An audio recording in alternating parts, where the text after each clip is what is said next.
Hello and welcome to Krachtwerker. And does Amplitube doom? A very specific question because I wanted to see if we can really make a doomy, sludgy song track using just Amplitube. Now we can use other VSTs and stuff as well, but that wasn't the point. The point was playing around with Amplitube specifically, and later on when I show how this was achieved, you'll understand why I did what I did. Anyway, I also did the bass, and the drums is obviously a drum machine, not a drum machine, Easy Drummer. But I bought quite a few drum loops and stuff like that from Easy Drummer. They're all performed by people. They're not entirely to the grid, and then I worked on it as well. So I'm going to go through all of these steps after the video, but essentially I'm going to play you this track now. Now, it's not perfect doom and sludge, but you can see that I was trying to find certain elements that you find in this kind of music and see if I can make it translate via using just Amplitube and as well drums. Partly because lockdown and all these kind of things. I don't want people to not be productive, but this is the kind of music that needs to be recorded, not just in the studio with live drums, but also together at the same time, ideally, because it's all about how people play together, how the rhythm flows and all this kind of stuff. So anyway, enough yabba dabba do. Here's the track.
So there you go.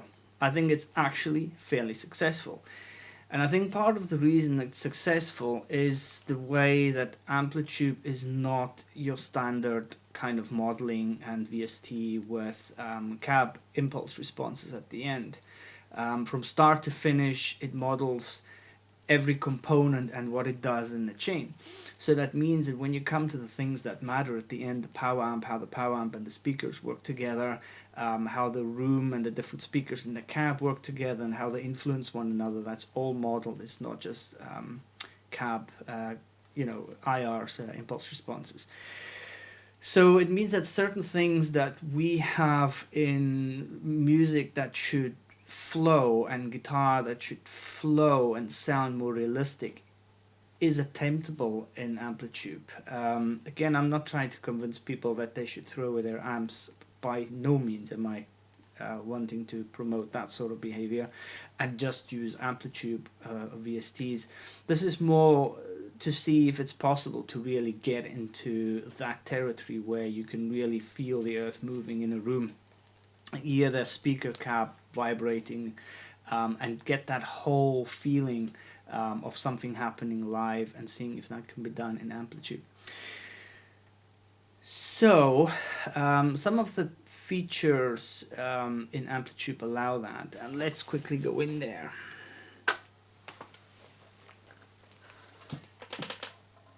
I hate putting my guitar on the floor, but I'm so out of space. So what we've got here is a drum track, and I'll quickly show you what I've done with the drums. I actually have two drum tracks. I'm quickly going to go over the drums because I feel this is very important. The whole point of this kind of music is that you've not got this time aligned to the grid kind of stuff. That shouldn't be in most music, but it's even more important that in this it does not exist, and it doesn't create too much of a problem. So there's a couple of things you can do in Easy Drummer to make that a little bit more human, the whole playing. But if you really go into editing it, you can do a lot more and actually play with the rhythm even within the beats. So I did quite a bit of work on the drums.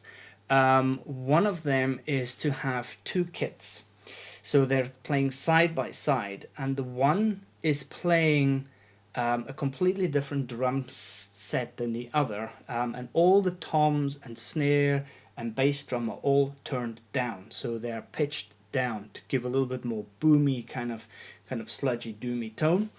And then I've got a whole other drum kit with entirely different cymbals and toms selected and played as normal, and they are just blended into one another. And the reason I'm doing that is because I wanted one to really give the room and the boominess and the kind of low drums, and all the kind of things that you wouldn't really necessarily see in a sludgy stoner kind of drum sound, which is kind of like the nice accentuated, clear, higher pitched drums.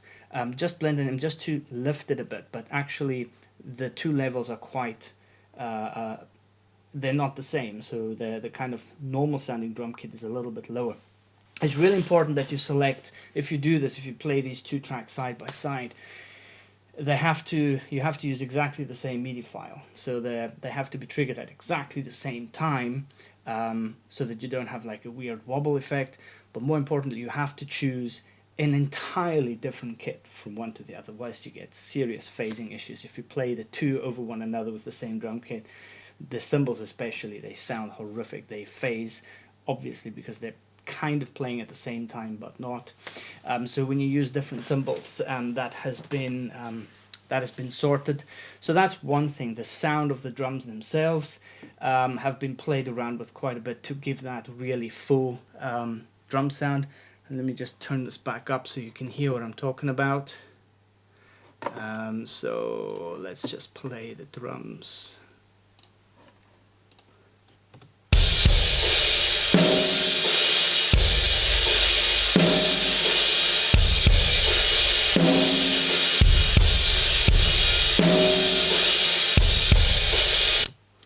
So as you can hear, it's quite a full, roomy, open sound. And I've tried to keep an eye on what kind of reverb speeds and stuff there are, so that I can translate it a little bit towards the guitar as well, so that all the reverbs match. That way, realistically, you ears could argue that it's all done in the same room. The guitars, oh sorry, one more thing. So if you go into the sections themselves of the MIDI, there's a lot of things that you can do. For example, when you're getting close, you can see that when you select all, you can go to File, Edit, Humanize, and you can humanize randomly that the notes are all slightly different velocity and shift a little bit around in time. That means that it's not so specifically boom boom, exactly the same sound at exactly the same point in time every single bar. It helps a little bit, but it's not enough. It helps, and the reason it's not enough is because this is random. That just mimics the way that a normal drummer would not be able to play at exact timing. But what it doesn't do things like within jazz and blues sometimes, and especially in stoner and sludge, where the bassist and the guitarist and the drummer play, and then there's like a little bit of a hang and the, you know, an accent and a little bit of a hang, and so those timings come and go slightly. What you have to do to mimic that is you actually got to listen to the song, and then you got to go back in, and then you got to like literally move some of these around. So I'll give you an example of what I did. There's one section here where I actually let it hang, and so the accent is lagged. See if I can find it here. So if I zoom into this spot here, I have moved some of these hits just a little bit, like milliseconds on. Here's another one. See, it's not on the grid, but that was done deliberately, and find those places where that beat comes in. So when you listen to it back, it's not on time. Oh, let me just put you guys on.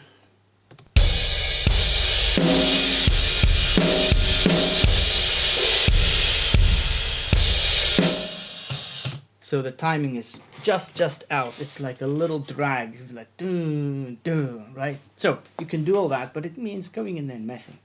So the process of trying to achieve that is literally put drums in, put a nice slow beat in, play your parts, play the guitar with as much feeling as you can, do it over and over until you get a feel for it, go back into the drum MIDI, move your stuff around to kind of match what the guitar is playing. So you kind of have to go backwards and forwards, but it's worth it because it feels and it does sound a lot better and a lot less MIDI and automated. So that's what we did with the drums. So basically we did click track, drums, guitar, drums, guitar, drums, guitar, drums until we're happy. Then the final drums and all the sequences and all the hits and fills and that you really want, and then guitar again. So you mess around, but you build and build and build until you get something that feels a little bit more natural. To the guitar, what have we done? Stoner and doom is played with a lot of fuzz, quite often, but it's also, the sound of it is not just fuzz, it is really pushing the amp, pushing the speakers and feeling that vibration, and not having this absolutely perfect distorted or overdriven guitar tone. It's about movement, it's about girth and growl. And that's why they tend to use amps that are really good at high overdrive, not necessarily high gain, but high overdrive, like Orange, Randall's, Matt amps, Fender styles, because you really push them, and because they're made to be kind of clean, they're good pedal platforms, but at the same time, when you really start pushing the power amps, they get that lots of sag and all of that going. So what I did was, I made a patch with an orange. We've got the Big Pig, which is a Big Muff clone. I used the rat as well, worked really nicely, but I wanted to get more of a fuzz sound. So we've got the Big Pig with not too much drive, going into a fairly heavily driven Thunderverb. And I still don't think this is where the actual sound comes from. Let me just give you the guitar by itself.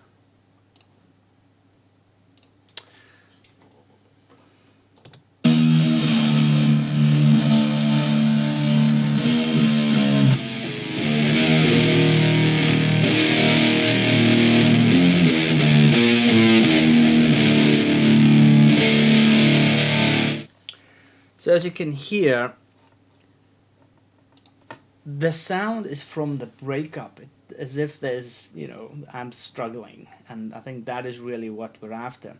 And you can do that because in Amplitube you can really push the amp. You can really, it's really important that you really blow the volume on the amp so that your speakers really get the full brunt, because it is not just a impulse response, because it is modeled in such a state that every aspect is modeled.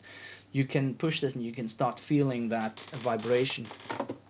I did put a compressor and a graphic equalizer in the mix there too, in the effects loop, and that is just to clamp down a little bit on that low end flutter, because when it comes to mixing, you have to get rid of that anyway. It's just going to be too much, and there's so much of it, so it kind of like just brings it down a bit. The compressor brings that gnarliness from the low end and pushes it up a bit. That growl gets away. The fizz is kind of gone anyway, so you want that growl happening.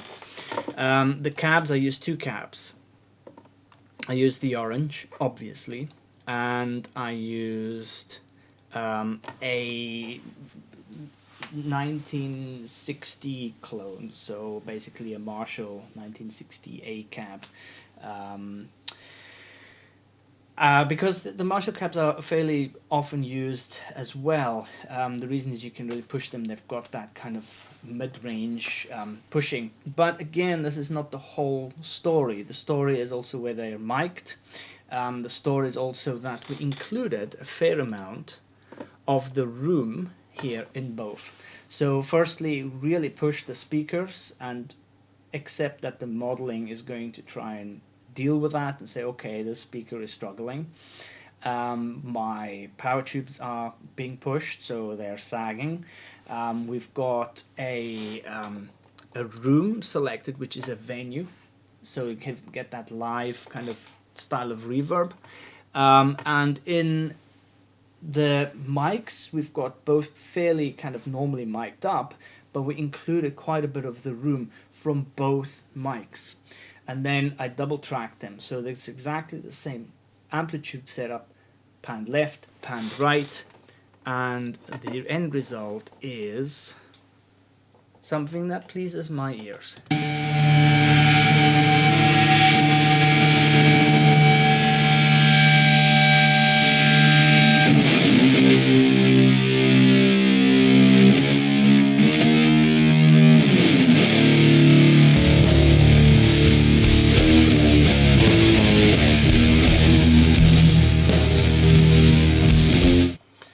So there you go.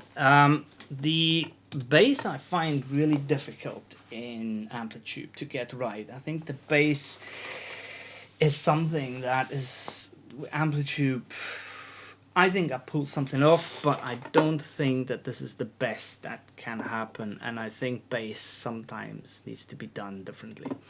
The bass, in my opinion, you have to do, even in real recording, you have to use two amps. You have to use a bass amp, a good bass amp, and really push it, and you also have to use a guitar cab with a normal guitar speaker, and you put those two together. So you don't double track and put them together, but you track them at the same time, make sure you don't have any phase issues, and then you combine the two, because the bass, especially in this kind of stuff, you want it to stand out, you want it to have some presence, and the presence is usually obtained by playing it through a guitar amp. And then you can push those levels in to match.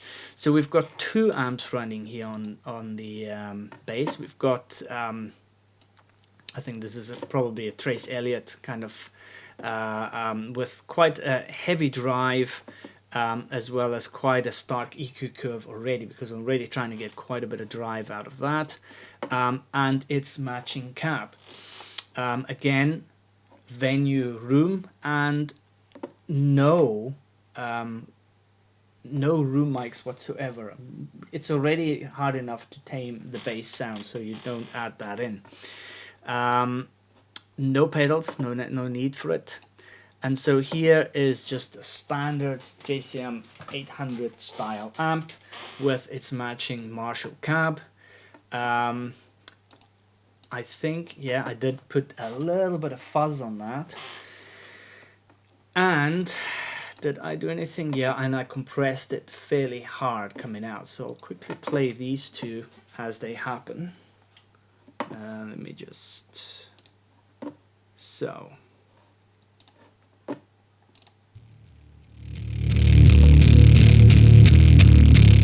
that's the bass sound by itself.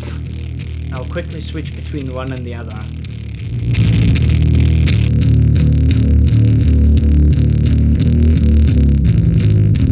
So that is now just the Trace Elliott. And that is with the Marshall included. Just the Marshall. So if I put them together, get a really nice full sound, and you have control over it then with all the other effects afterwards.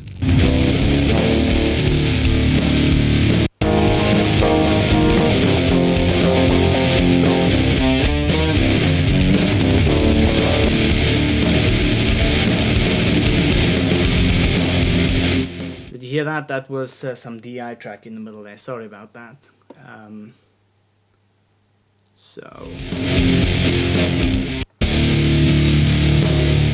How did I do the, this is important I think, how did I do the feedback?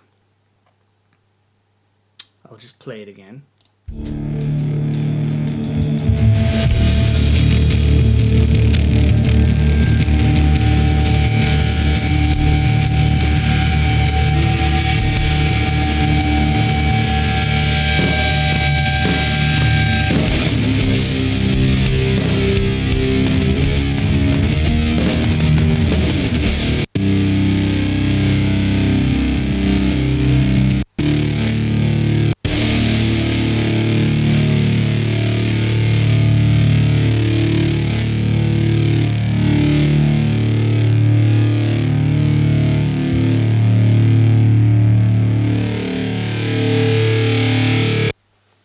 Can't get that feedback using even like big monitors.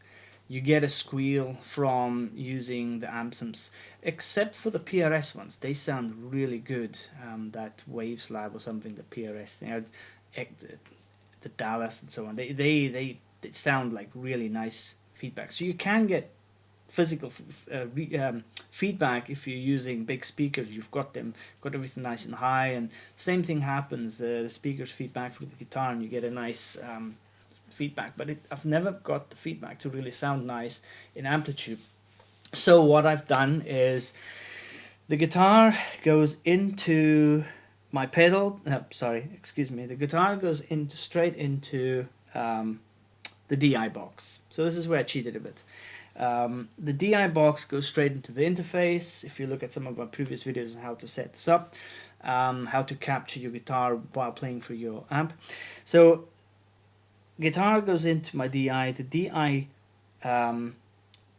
goes into the door, into the interface. The interface goes into the door, blah blah blah blah. But the direct out from the DI goes straight into my pedal board from the start. Goes through my pedals, distortion pedals, and into my amp.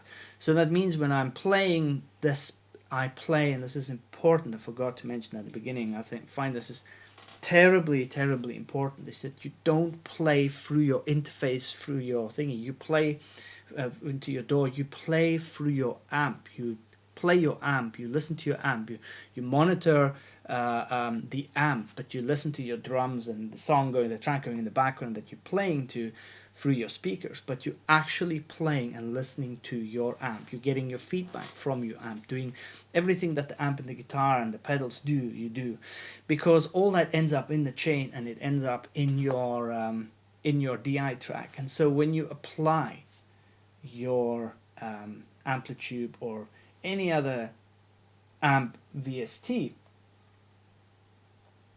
it picks all that up. It picks up all those little nuances where the strings and the amp have somehow connected in some shape or form.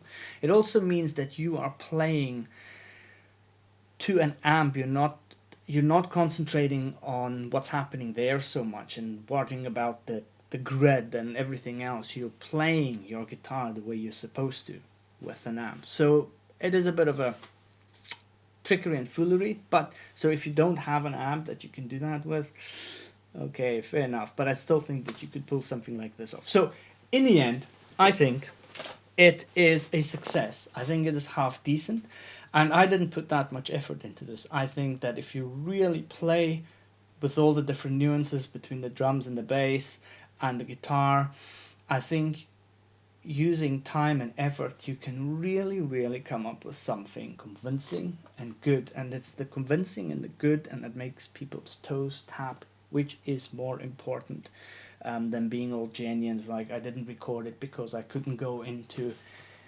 I don't know, a drum room. But it's a lot more fun recording live drums. It's a lot more fun. Miking up big amps is a lot more fun playing with folk. So that would always be the main option, if at all possible.